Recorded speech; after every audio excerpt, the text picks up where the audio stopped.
Okay, we're going to look at this question on circular motion, and a lot of you find this question hard. The question was asking for you to work out tension in two different places, tension at A and tension at B. So let's work out tension at A, and I'm going to redraw this diagram here.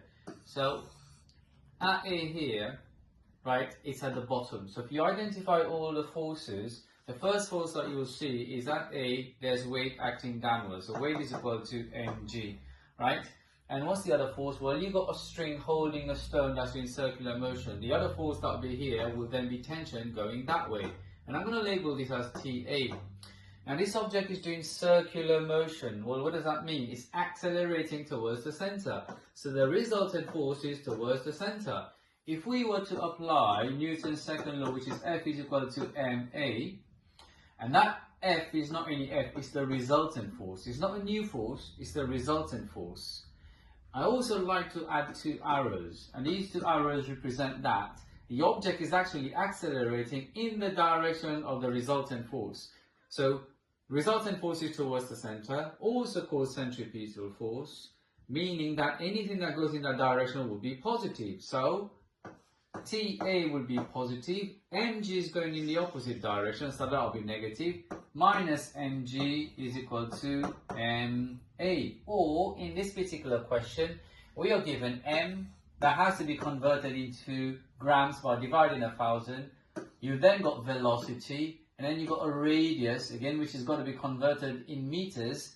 So we've got r. So instead of writing ma, I'm going to write mv squared over r. So TA then becomes mg plus mv squared over r. And if you sub in all the value, 120 multiplied by 9.81 divided by r would then be 80 times 10 to the power minus 2, or just 0.8, then plus, again, the same thing, adding mv squared over r. That is going to give you around 3.6 Newton.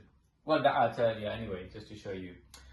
So your tension at the bottom is TA, and that is 3.6. Now if we were to do the same now, just going to change colour. Actually, just leave it red. Change colour? Yes, we change colour. So TB now, if we apply to apply the same forces, so tension is going down. In this case, that's TB. Is the another force going down? Yes.